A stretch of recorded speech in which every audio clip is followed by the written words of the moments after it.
আনান চলে যাওয়ার পর শোভা আর রায় এসে তুরের পাশে বসল। মেঘা, তুর আর বাকি মেয়েদের সাথে বসে গল্প করছে। অবশ্য মেয়ে তেমন নেই বলেই চলে, 6 জনের মতো মেয়ে এসেছে আজ, আর তুর সহ 7 জন। সবাই বিয়ে হয়ে গেছে, শুধু শোভারই তাদের মধ্যে অবিবাহিত। শোভা আর রায় এসে মেঘার গল্পে যোগ দিল। গল্প করতে করতে এক পর্যায়ে মেঘার ফোন বেজে উঠল। মেঘা ফোন হাতে নিয়ে সবার দিকে তাকিয়ে এক্সকিউজ মি বলে উঠে এক পাশে চলে গেল। এরই মধ্যে শোভা তুরের দিকে পূর্ণ দৃষ্টি রাখল। তুরের বেশ অপ্রস্তুত হয়ে পড়ল, কিন্তু তাও নিজেকে বেশ স্বাভাবিক রাখল। তুরের দৃষ্টি আনানকে খুঁজতে ব্যস্ত হয়ে পড়ল। শোভা সবার দিকে তাকিয়ে দেখে সবাই প্রায় নিজেদের মধ্যে ব্যস্ত। শোভা মুচকি এসে তাচ্ছিল্য সুরে বলল, একদম দেখি বরকে চোখে হারাচ্ছ। ভয় হয় নাকি যদি কারো কাছে চলে যায়? তুই প্রথমে বুঝতে না পারলেও পরে ঠিকই বুঝতে পেরেছে এই মেয়ের সুবিধার না, নিশ্চয় আমার আলাভোলা বরটাকে নামে কুটনিমি মহিলাদের মতো প্যাঁচ লাগাচ্ছে। তুর আনানকে খোঁজ করা বাদ দিয়ে শোভার দিকে তাকিয়ে মুচকি হেসে বলল, চোখে হারাচ্ছিস কথাটা ঠিক আপু, কিন্তু কারো কাছে চলে যাবে এটা নিয়ে ভয় তো একটুও নেই। আসলে ভালোবাসি বলে চোখে হারাচ্ছি। শোভা তুরের জবাবে তেতে উঠে বলল, বাহ, এত বিশ্বাস। তা জানো তোমার বর আগে কী টাইপের ছিল?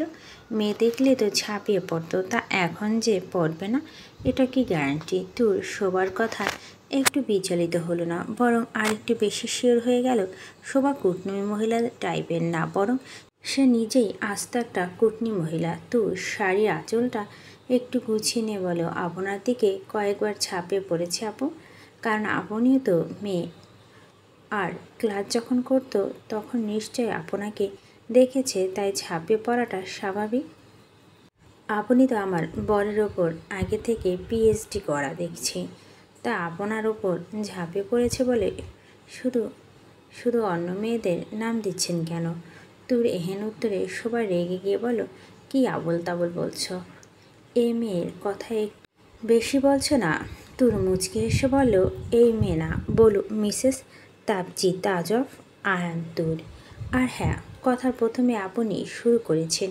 শুনুন আপু, আমার বর কেমন তা আমি ভালো করে জানি, আর আগে কেমন ছিল তা আপনাকে বলতে হবে না। আপনি ছাড়া এমন অনেকের কাছে যারা অকপটে বলে আনা না কেমন, যদিও আমার শোনার ইচ্ছে নেই, তবে আপনার থেকে ঝাঁপিয়ে পড়লে অন্য কথা। নিশ্চয়ই আপনি পারমিশন দিয়েছেন, তা না হলে অনুমতি ছাড়া আমার তার বউকে অবধি ছোঁয়ার চেষ্টা না করেনি কখনো। তো আমি ধরেই নিতে পারি আপনি সেই অনুমতি দিয়েছেন, তাছাড়া ঝাঁপিয়ে পড়ার চান্স নেই। তুরের কথায় শোভা অবাক হয়ে গেল। এতটুকু মেয়ে তাকে তার কথা ফাঁসিয়ে দিয়ে অপমান করছে। শোভা এই ব্যাপারটা বেশ ইগোতে লাগলো। শোভা তুরের দিকে তীক্ষ্ণ দৃষ্টিতে তাকিয়ে বলল, ফালতু কথা কম বলবে, আমার দিকে কেন ঝাঁপিয়ে পড়তে যাবে? তুই বাঁকা হেসে বলল, ঠিক আছে, তাহলে আনানকে ডেকে জিজ্ঞেস করি কার উপর এমন ঝাঁপিয়ে পড়ল যে আজ আমাকে সেই খবর শুনতে হচ্ছে। তুরের কথা শোভা বেশ ঘাবড়ে গেল। তুর শোভার দিকে তাকিয়ে মুচকি হেসে বলল, কারো সংসারে আগুন লাগাতে গেলে তার আগে হোমওয়ার্কটা ভাবে করে আসবেন, কারণ ওই বলুন তো, তা না হলে আগুন ঠিক জায়গায় লাগে না। আপনি আমার বরকে আমাকেই চেনাচ্ছেন। আজ নিয়ে 4 মাস 20 দিন হলো তার সাথে আমার সংসার জীবন। এই 4 মাস 20 দিনের 4 দিন আমি আমার বাড়িতে গিয়ে থেকেছি, বাকিটা সময় সে আমার পাশেই ছিল। আপনাকে হয়তো তাকে প্রতিদিন কয়েক ঘন্টা করে দেখেছেন, কিন্তু এই 4 মাস 20 দিন 24 ঘন্টা আমি তাকে দেখে আসছি। এতদিনে রাত দিন একসাথে থাকার পরও সে আমার উপরে ঝাঁপিয়ে পড়েনি। এইবার ভেবে দেখুন, আপনি আমাকে আমার বরকে চেনাতেন নাকি আমি আপনাকে আমার বর চেনাবো? তুরের কথায় শোভা পুরো স্তব্ধ হয়ে গেল। শোভা বলার জন্য আর কিছু খুঁজে না পেল। সুপ্ত রাগ রয়ে গেছে, যেন তুরকে হেনস্থ করলেই তার শান্তি। শোভা তুরকে কিছু বলতে নিলে তার আগে মেঘা এসে তুরের পাশে বসলো। সরি বোন, তোমার দুলাভাই কল দিয়েছে, তাই কথা বলছিলাম। তুর চোখের পাতা ঝাপটে ইশারা করে বলল, সমস্যা নেই। মেঘা তুরে দুগালে হাত রেখে বলল, তুমি একটু বেশি আদুরে তুর, একদম আনানের জন্য পারফেক্ট বউ। মেঘা কথায় তুর বেশ লজ্জা পেল। এমন সময় আনান তুরের পাশে দাঁড়িয়ে বলল, কি ব্যাপার মেঘা? তোমাকে আমার বউ ভাড়া দিতে বলেছি, আর তুমি কি না লজ্জা দিয়ে আমার বউটাকে মারার প্ল্যান করছো? আনানের কথায় তুর মাথা নিচু করে হাসল। মেঘা শব্দ করে হেসে উঠে বলল, কি করব বলো তো, বউটা একটু বেশি মায়াবী আর আদুরে। আনানের ঠোঁট এলে হেসে বলল, হ্যাঁ আমার মায়াবতী তো তাই। এরই মধ্যে গান বাজনা শুরু হলো। আনান তুরের দিকে দাঁড়িয়ে আছে, সবার সাথে এনজয় করছে। এক পর্যায়ে একজন একজন করে মেডিকেল লাইফের স্মরণীয় ঘটনাগুলো বলছে। প্রতিটা ঘটনার সাথে ফেলে আসা দিনগুলো স্মৃতির পাতা থেকে উঠে এসেছে, আবার তাজা হয়ে উঠছে। এক একটা ঘটনা সবাই হেসে লুটোপুটি খাচ্ছে। তো নিজেও হাসতে হাসতে শেষ। সব ঘটনার মধ্যে আনানের ঘটনাগুলো অবাক করার মতো। ঘটনা থেকে বোঝা যাচ্ছে আনান কলেজ লাইফে বেশ হার্টলেস একজন মানুষ ছিল, যার দয়া মায়া প্রায় শূন্যের কোঠায়। দু একটা মেয়ে ছাড়া কারোর সাথে তেমন কথা বলতো না, যার মধ্যে মেঘা আছে, যার সাথে আনানার সবার মতো স্বাভাবিকভাবে কথা বলতো। তুর আনানের ঘটনা শোনার পর হাসি রেখা টেনে শোবার দিকে তাকাল। শোবার আগে গজগজ করতে করতে অন্যদিকে ফিরে গেল। আনান কিছুক্ষণ দূরের দিকে তাকিয়ে বলল, ঘটনা কি বলো তো? শোবার সাথে একটু বেশি ভাব দেখলাম। আনানের কথায় তুর আনানের দিকে তাকিয়ে বলল, হ্যাঁ আপনার শোভা বান্ধবী আপনার নামে একটু বেশি সুনাম করছে, তাই আর কি। আনান ভুরু কুচকে তাকিয়ে বলল, প্রথমত শোভা আমার বান্ধবী না, শোভা আমার নাম সুনাম করার মেয়ে না। মেডিকেল লাইফের শেষে সেমিস্টারে আমার সাথে এমন সপাটের চর খেয়েছে। সুনাম করা তো অনেক দূরের কথা, পারলে দু একটা বদনাম করতে পারে, এই প্রথম কোনো মেয়ের গায়ে হাত তুলেছিলাম। তুর আনান থেকে চোখ সরিয়ে সামনে তাকিয়ে বিড়বিড় করে বল, এখন আরও দুটো লাগিয়ে দিন, আমার হার্ট, কিডনি, লিভার সব কিছু খুশি হয়ে যাবে। আনান তুরকে ঝাঁকিয়ে বলল, কি বললে? তুর কথা কাটতে ঠোঁট উল্টে বলল, হ্যাঁ ক্ষুধা পেয়েছে। আনান ঘড়ির কাঁটার দিকে তাকিয়ে দেখে প্রায় 10টা বেজে গেছে। আনান মাত্র খেয়াল হলো তুর আসার পর যে একটা কিচেন রোল খেয়েছে, এরপর কিছু খায়নি। আনান ওয়েটারকে ডেকে খাবার অ্যারেঞ্জমেন্ট করতে বলো। সবাই একসাথে বসে খাওয়া দাওয়া করে নিল। তুর খাওয়া দাওয়া শেষ করার পর চেয়ারে বসে মেঘার সাথে কথা বলছে, কিন্তু কিছুক্ষণ পর মেঘার বর এসে মেঘাকে নিয়ে যায়। এদিকে তুর বাড়ি যাওয়ার জন্য উতলা হয়ে পড়েছে। 2-3 বার সাহেবকে ডেকে বলেছে, ভাইয়া আমি যাব তো? সাহেব আনানের দিকে তাকিয়ে বলো, স্যারের কথা শেষ করে এসে চলে যাবে। তুর সাহেদের কথা আশ্বস্ত হলো। তুর বসে থাকতে থাকতে বোর হয়ে গেছে, তাই চিন্তা করলো আনানের কাছে যাবে। তাই তুর চেয়ার থেকে উঠতে নিল, সবাই এসে তুরের শাড়ি কুচিতে পা দিয়ে দেয়। তুর পড়ে যেতে নিয়ে কোনো রকম নিজেকে সামলে নেয়, কিন্তু শাড়ির কুচি পুরোটা খুলে যায়। তুরের শাড়ি কুচিগুলো মুঠ করে ধরে ফের চেয়ারে বসে পড়ে। শোভা তুরের দিকে তাকিয়ে আফসোস এর সুরে বলল, I am so sorry Mrs Tazbin Tazwar Anan. তুর আমি দেখিনি। তুর দাঁতে দাঁত চেপে বসে রইল। চোখ দুটো ইতিমধ্যেই জল এসে টইটুম্বুর হয়ে গেছে। নিজেকে খুব বেশি অসহায় মনে হচ্ছে। মেঘা থাকলে কিছু করতে পারত, কিন্তু সে চলে গেছে। শোভার রায় ছাড়া আর সবাই প্রায় যাওয়ার পথে। তুরে আনানের দিকে তাকিয়ে আছে, কিছু বলতে পারছে না। কান্নাগুলো গলা দলা পাকিয়ে গেছে। সব কিছু সবার চোখ এড়ালেও একজনের চোখ এড়াতে পারেনি, আর সে হচ্ছে সাহেদ। সাহেদ পুরোটাই দেখছে, কিন্তু তাও চুপ করে আছে। এই সময় তুরের সামনে গেলে তুর অপ্রস্তুত হয়ে পড়বে, তাই সেই দিকটায় না গিয়ে সোজা আনানের সামনে গিয়ে আনানকে তুরের কাছে পাঠিয়ে দিল। আনান তুরের কাছে এসে দাঁড়াতেই তুরের চোখে জল অবাধ হয়ে গড়িয়ে পড়ল। তুরের কান্না দেখে আয়ন বেশ ঘাবড়ে গেল। একটু আগে তো ঠিক ছিল, এখন আবার কি হলো? আরান তুরের কাছে ঘেঁষ দাঁড়িয়ে হালকা ঝুঁকে পড়ে ব্যতিব্যস্ততা হয়ে বলল, কি হয়েছে তোর? কাঁদছো কেন মায়াবতী? ব্যাস এইটুকু কথাই যেন প্রয়োজন ছিল। তোর বসে থাকা অবস্থা আনানের পেট জড়িয়ে ধরে ডুকরে কেঁদে উঠল। আনান তো বুঝতে পারছে না কি হয়েছে। আনান তুরের মাথা হাত রেখে আদুরি গলা বলো, পেট ব্যথা করছে। কি হয়েছে জান? তুর আনানের পেটে মুখ গুজে হেঁচকে তুলতে তুলতে বলল, শাড়ি কুচি পুরো খুলে গেছে আনান, এখন আমি কি করব? আনান কিছুক্ষণ চুপ করে থেকে বলো, রিল্যাক্স, আমি আসছি তো। আনান সবার দিকে তাকিয়ে দেখে সবাই গল্প করতে ব্যস্ত। আনান শাহেদের দিকে তাকাতে শাহেদ সরে গেল। শাহেদের যাওয়া 2 মিনিটের মাথায় পুরো রেস্টুরেন্ট লাইট অফ হয়ে গেছে। লাইট অফ হওয়ার কারণে সবাই চিল্লাচিল্লি শুরু করে দিয়েছে। লাইট কেন অফ হলো তা নিয়ে। এই দিকে আনান লাইট অফ হওয়ার পরপরই তুরের পাঁচ কোলে তুলে নিল। তুর প্রথমে হতচকিয়ে গেল, পরে আনানের স্পর্শ পেয়ে আনানের গলা জড়িয়ে ধরে বুকের মাঝে এলিয়ে নিল। আনান তুরকে কোলে নিয়ে সামনে পা বাড়ালো।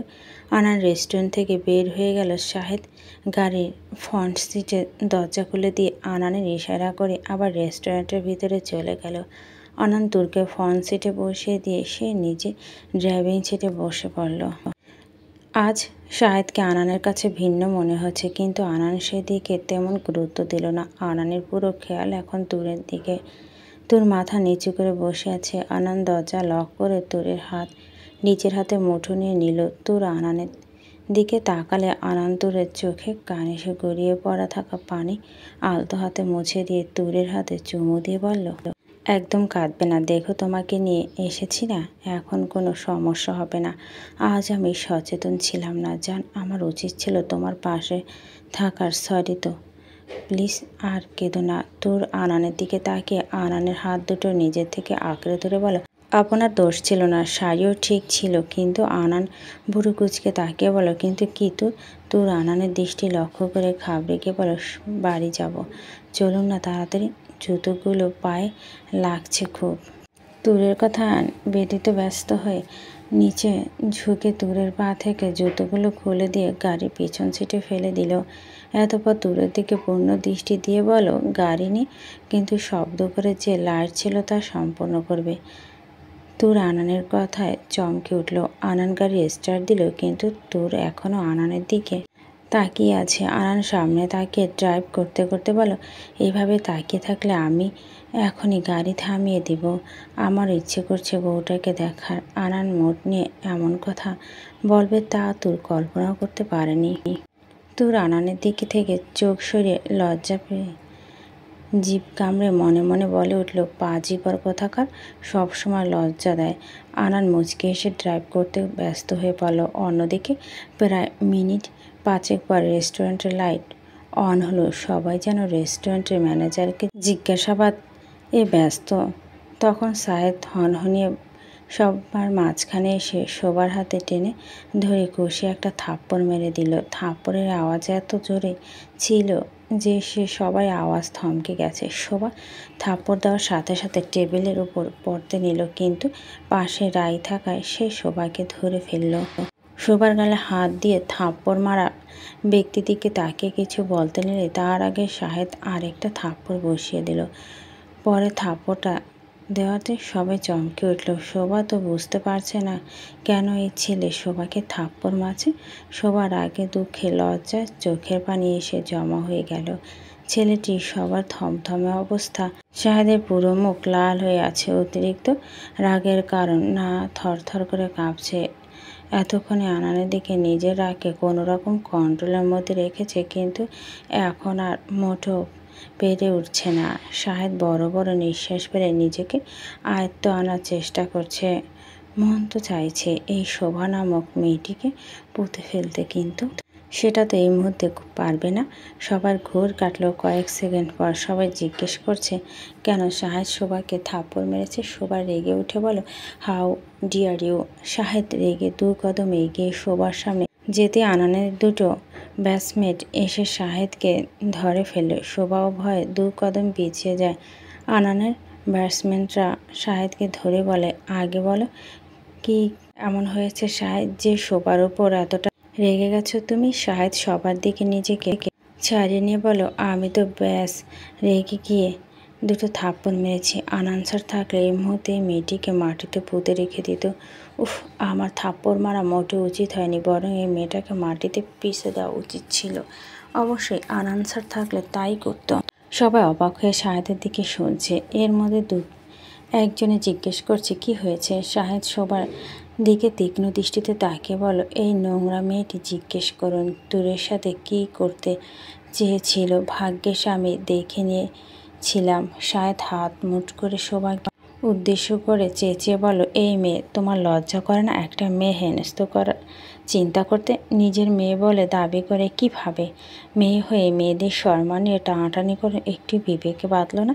তুমি যাকে সবার সামনে হেনস্থা হওয়ার জন্য নোংরা খেলা খেলছো, সে তাজ্জিব, তাজওয়ার, আনানের বউ ছাড়াও আর একটা পরিচয়, সে আমার বোন। শোভা শাহেদের চোখ চমকে তাকালো। শাহেদ আঙুল উঠিয়ে শোভার দিকে রক্তবর্ণ চোখে তাকিয়ে বলো, আমার বোন, সে তার অসম্মান মেনে নিয়ে চুপ করে থাকবো এমন কাপুরুষ ভাই আমি না।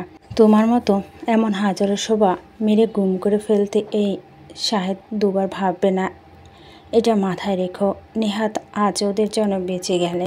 শোভা শাহেদের থাপ্পড়ার কথা প্রচণ্ড ঘাবড়ে গেছে। শোভা ভয়ে জড়সড় হয়ে দাঁড়িয়ে আছে আর চোখে জল ফেলছে। সবাই উৎফুল্ল দৃষ্টিতে শাহেদ আর শোভার দিকে তাকিয়ে আছে। শোভার মাথা নিচু করে থাকাটা সবাইকে জানিয়ে দিচ্ছে শোভা এমন কিছু করেছে যার জন্য শোভার গালে থাপ্পড়গুলো পড়েছে।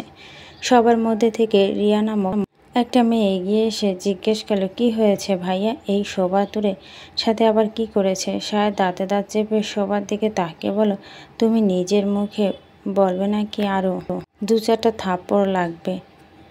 শোভা ভয় পেয়ে মাথা নিচু করে সব বলো। শোভার কথায় সবাই হাঁ হয়ে গেছে। এই মেয়ে এতটা নিচে নেমে গেছে যে এই ছোট্ট মেয়েটিকে অবধি ছাড় দিল না। রিয়া মেয়েটা অবাক হয়ে বলল, আসার পর তুই তুরের আনানের নামে এত প্যাঁচ লাগিয়েছিলি, এখন আবার এই নোংরা কাজ করে তোর এতটুকু বাঁধল না? নাকি তুরের জবাব তোর সস্তা এগোকে লেগেছে? যা দারুণ এরকম করছিস। ভেবেছিলাম তুরের জবাবে তোর শিক্ষা হয়েছে, কিন্তু না, তুই তো বোঝার মতো মেয়ে না। আমি টের পেয়ে আগেই সব আনানকে বলে দিতাম। সবাই রিয়ার কথা বুঝতে পারল না। আসার পর শোভা তুরের সাথে কি করেছে? শাহেদ নিজের অবাক হয়ে জিজ্ঞেস করলো, আসার পর কি প্যাঁচ লাগিয়েছে? রিয়া শুরু থেকে পুরো ঘটনা বলতে লাগলো। পুরো ঘটনা শুনে সবাই হতবাক হয়ে গেছে। রিয়া শোভার দিকে ঘৃণার চোখে তাকিয়ে বলো, আমি আর সবার সাথে কথা বলতে ব্যস্ত ছিলাম ঠিক, কিন্তু তুরে দেখার পর শোভার আচরণ ঠিক লাগছিল না। এরপর শোভা যখন দূরে এসব বলছে, তখন আমি শোভার পেছনে চেয়ারে বসা ছিলাম। তখন সব শুনে আমি নিজেই অবাক। এই মেয়েটা কতটা নিচু মনে হলে একটা ছেলের নাম এতটা মিথ্যা অপবাদ দিতে পারে? ভাইয়া, আপনি বরং এই মেয়েটাকে ধরে আরও 2টো থাপ্পড় দিন। শোভা নিজের করা কাজে নিজে লজ্জিত। এতক্ষণ যারা শোভার জন্য সহানুভূতি দেখিয়েছিল, তারা এখন নিজে থেকে শোভার কথা শোনাচ্ছে। শায়দ সবার দিকে তাকিয়ে বলল, এইবার আপনারা বলুন, এই মেয়েটাকে কি করা যায়? এত নোংরা মস্তিষ্ক মানুষ আমি কখনো দেখিনি। শায়দ শোভার দিকে তাকিয়ে বলল, আরে ইয়ার, মেয়ে হয়ে মেয়েদের সম্মান করবে না পারলে ছেলে কিভাবে মেয়েদের সম্মান করবে? যে মেয়ে অন্যের সংসার ভাঙার চেষ্টা করে সে কখনোই সুখে থাকে না। আর শুনে রেখো, এরপর থেকে তোমাকে কখনো যেন আমার বোনের আশেপাশে না দেখি। ট্রাস্ট মি, আজ ছেড়ে দিয়েছি, কিন্তু এরপর যন্ত্র খবর দিয়ে দিব। শায়দ কোট খুলে শার্টের হাতা গুটাতে গুটাতে রেস্টুরেন্ট থেকে বেরিয়ে গেল। শাহেদের পিছনে সবাই আস্তে আস্তে নিজের গন্তব্যে চলে যাওয়াতে লাগলো। যাওয়ার আগে সবাই নিয়ম করে শোভাকে কথা শুনিয়ে যেতে মোটেও ভুলে যায়নি। এদিকে আয়ন বাড়িতে পৌঁছে তুরকে কোলে উঠিয়ে রুমে নিয়ে গেল।